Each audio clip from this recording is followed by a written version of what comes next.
ఆంధ్రప్రదేశ్ రాష్ట్ర ప్రభుత్వం ప్రతి నెల 3వ శనివారం ప్రతిష్టాత్మకంగా నిర్వహిస్తున్న స్వచ్ఛాంధ్ర, స్వర్ణాంధ్ర కార్యక్రమం విశాఖ పశ్చిమ నియోజకవర్గం జీవీఎంసీ 61, 62 వార్డులు కలిపి వెంకన్నపాలెంలో ఉన్న విజ్ఞాన టాలెంట్ స్కూల్ ఆవరణలో స్కూల్ పిల్లలకు అవగాహన కార్యక్రమంను 62 వార్డుల శానిటరీ ఇన్స్పెక్టర్లు రమేష్, నవరత్నం ఆధ్వర్యంలో జరిగింది. ఈ కార్యక్రమంలో శానిటరీ సిబ్బంది, స్కూల్ యాజమాన్యం, టీచర్స్, స్టాఫ్, ముఖ్యంగా స్కూల్ విద్యార్థులు, వారి తల్లిదండ్రులు పాల్గొన్నారు. ఈ సందర్భంగా మాట్లాడుతూ స్వచ్ఛాంధ్ర, స్వర్ణాంధ్ర కార్యక్రమం ద్వారా ప్రజల్లో చైతన్యం కలిగి పరిసరాల పరిశుభ్రతపై ప్రజల్లో అవగాహనతో పాటు చదువుకుంటున్న పిల్లలకు విడమరచి చెప్పడం వలన పిల్లలు చక్కని చైతన్యం కలిగి పరిసరాల పరిశుభ్రతపై చిన్నప్పటి నుండి అవగాహన ఏర్పడుతుందని మంచి ఆలోచనతో 61 వార్డు 62 శానిటరీ ఇన్స్పెక్టర్ రమేష్, నవరత్నం స్కూల్లో ఏర్పాటు చేయటం జరిగింది అని తెలియచేశారు. మంచి రిజల్ట్ కూడా వస్తుంది అన్న నమ్మకంతో చేయటం జరిగింది. గతంతో పోల్చుకుంటే 61 వార్డులో పారిశుద్ధ్య నిర్వహణ పనులు బాగుగా జరుగుతున్నాయని, వాటితో పాటు ప్రజలకు పలు రూపాలలో ఎప్పటికప్పుడు తడిపొడి చెత్త సేకరణ, ప్రమాదకరమైన చెత్త, ఎలక్ట్రానిక్ పరికరాలను వేరువేరుగా విభజించి పారిశుద్ధ్య కార్మికులకు అందజేయించడంలో శానిటరీ విభాగం సత్ఫలితాలను సాధిస్తుందన్నారు. అలాగే పర్యావరణ పరిరక్షణ, భూగర్భ జలాలు, నిషేధిత ప్లాస్టిక్ వలన కలిగే అనర్థాలు, కాలుష్యం తదితర అంశాలను సైతం పిల్లలకు తెలియచేయటం, ఈ విషయాలను పిల్లలు చక్కగా వింటూ ఆచరిస్తారని, ఈ సదస్సుల ద్వారా ప్రజలకు వివరించి తద్వారా ప్రజలను ఆయా కార్యక్రమాలలో భాగస్వాములను చేస్తుండడం హర్షించదగ్గ విషయమన్నారు. రాష్ట్ర ముఖ్యమంత్రి నారా చంద్రబాబు నాయుడు ముందుచూపుతో ప్రవేశపెడుతున్న ప్రజా ఉపయోగ కార్యక్రమాలన్నీ ప్రభుత్వ విప్ విశాఖ పశ్చిమ నియోజకవర్గం ఎమ్మెల్యే గణబాబు పర్యవేక్షణలో తమంతా క్రింది స్థాయి వరకు తీసుకుని వెళ్లడం జరుగుతుందన్నారు.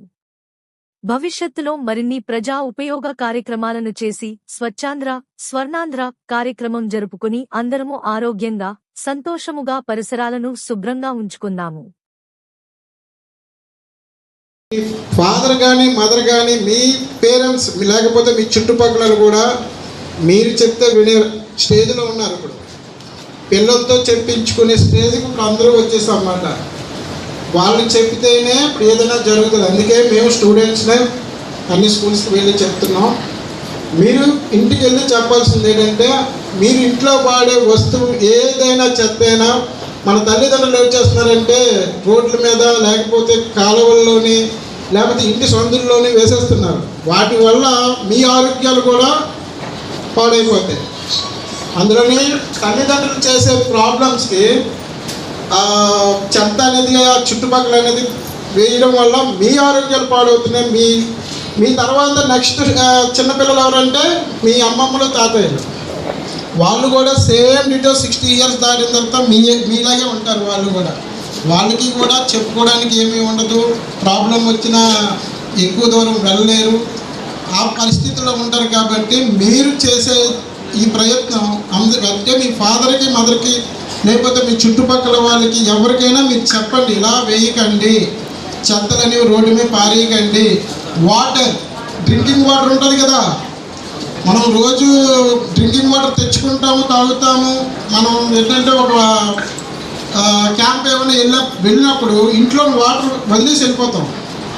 డ్రింకింగ్ వాటర్ వదిలేసి వెళ్ళిపోవడం వల్ల దాంట్లో కూడా ఈ మలేరియా అనే దోమలు, డెంగ్యూ దోమలు అని చేరుతుంటాయి. అవి కూడా మనం ఏంటంటే వెళ్ళేటప్పుడు అన్నీ డ్రై చేసుకొని వెళ్ళాలి. అది కూడా మీరే చెప్పాలి వాళ్ళకి. ఇలాగ చెత్తలు కూడా ఎక్కువగా మనకి డేంజర్గా ఉండేది ఏంటంటే మెడికల్ వేస్ట్, ఎక్స్పైర్ అయిపోయిన టాబ్లెట్స్ కానీ, సిరంజ్లు ఉంటాయి కదా, ఇంజక్షన్లు వేస్తారు. అవి అలాంటివి ఏమైనా ఉంటే మాత్రం కంపల్సరీగా వాటి స్పేర్గా అదొక మనకి దూరంగా ఉండే ప్యాకింగ్ చేసి అది జీవీఎంసీకి ఇవ్వాలి తప్ప మీరు ఎక్కడ పడితే అక్కడ పారేయకూడదు. అవి పారేయడం వల్ల మనం ఆడుకున్నప్పుడు లేకపోతే వెళ్తున్నప్పుడు దాన్ని తగిలి సెప్టిక్ కానీ లేకపోతే సంథింగ్ ఏదో ఒక ప్రాబ్లం వస్తూనే ఉన్నాయి చాలామందికి. దానికోసమే మేము ఇప్పుడు ఏంటంటే అందరికీ కూడా అవేర్నెస్ కలిగిస్తున్నాం. ఎక్కడ కూడా ఈ చెత్తలు అనేవి రోడ్డు మీద వేయకూడదు. వేసే చెత్తలు కూడా జీవీఎంసీకి ఇచ్చేటప్పుడు కంపల్సరిగా అది వేరు చేసి ఇవ్వాలి. అది కూడా మీకు చెప్పాలి. వెట్ టు డ్రై అండ్ ఈ వేస్ట్ ఈ 4 కూడా కంపల్సరీ వేరు చేసి ఇవ్వమని చెప్పండి. మీరు ఈ ప్రయత్నం మీ తల్లిదండ్రులకు చెప్పారనుకోండి, ఈ అవేర్నెస్ కూడా మీ తల్లిదండ్రుల వరకు వెళ్తే మన విశాఖపట్నం అనేది కంపల్సరీ ఎవరు అడగాల్సిన లేదు, మనమే తెచ్చుకోవచ్చు నెంబర్ 1 ప్లేస్లో. ఓకేనా? ఇదే కాకుండా మీ ఫ్రెండ్స్ ఉంటారు కదా, మీ స్కూల్లో కాకుండా పక్కన వేరే స్కూల్లో ఉన్న ఫ్రెండ్స్ కూడా ఉంటే వాళ్ళు కూడా ఇదే చెప్పండి, మా స్కూల్లో ఇలా చెప్పారు, మీ స్కూల్లో కూడా ఇలా చేయించండి అని చెప్పండి. లేకపోతే వాళ్ళ ఫాదర్కి మదర్కి కూడా చెప్పండి. ఓకేనా? ఎంలో ఉండిపోయారు. Thank you. అది అని ఉన్నది అనుకోండి, అది కూడా ఇందులో వేయాలి. ఇదేం చేస్తా తడిగా ఉండే చెత్త. అర్థమైందా? గ్రీన్ బిన్ దేనికి? ఓకే.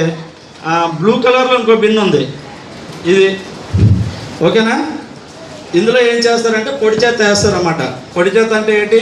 ఇప్పుడు మీరు పెన్సిల్ చెక్కినప్పుడే, షార్ప్నర్తో చెక్కినప్పుడే తెస్తుంది. అది కానీ ఏదన్నా రబ్బర్ ముక్కలు కానీ, లేదంటే ఏదైనా పేపర్ ముక్కలు కానీ, ఏదన్నా అటువంటి ప్లాస్టిక్ ముక్కలు, కవర్లు అటువంటివి అంటే తడి లేనివి అవి తీసుకొచ్చేసి బ్లూ బిన్లో వేయాలి. ఓకేనా? ఇప్పుడు బ్లూ బిన్ అనేది దేనికి? డ్రై వేస్ట్ అన్నమాట, పొడి చెత్త. ఇది వెట్, అది డ్రై. ఓకేనా? తర్వాత మూడోది ఏంటంటే రెడ్ కలర్ బిన్ ఒకటి ఉంది. ఇందులో ఏం వేస్తారంటే డేంజర్ అద్దం ముక్కలు కానీ ఏమన్నా గాజు ముక్కలు అవి పగిలిపోయినా కానీ ఏమన్నా ఉన్నాయనుకోండి, అందులో పడిస్తారు. మన ఇంట్లో చిన్నపిల్లలు అన్నీ తమ్ముళ్ళు ఎవరైనా చిన్నవాళ్ళు ఉన్నారనుకోండి, డైపర్స్ అటువంటివి ఏమైనా ఉన్నా చూడ అందులో పడేయాలన్నమాట. ఓకేనా? గాజు ముక్కలు, డైపర్లు అటువంటివన్నీ అందులో పడిస్తారు. మెడికల్ వేస్ట్ కానీ.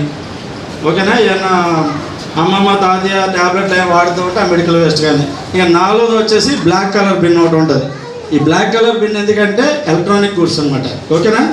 మన ఇంట్లో పాడేసిన ఈ బ్యాటరీలు కానీ, ఏదైనా మొబైల్స్ కానీ ఏమైనా అది మనం డంప్ చేసేద్దాం, ఇంకా లేకపోతే పిల్లలు ఆడుకుని బ్యాటరీ బొమ్మలు లాంటివి అవి ఉంటాయి, ఎలక్ట్రానిక్ బొమ్మలు, అటువంటివి కూడా పాడేస్తున్నప్పుడు ఎలక్ట్రానిక్ గూడ్స్ అందులో వేయాలి. బ్లాక్ బిన్ దేనికి? Electronic goods. Red bin danger, blue dry, green okay. మీరు కూడా గ్రీను, బ్లూ, రెడ్, ఎల్లో అలా ఉన్నారు కదా, అలాగే ఇక్కడ 4 ఉన్నాయి. Okay, thank you.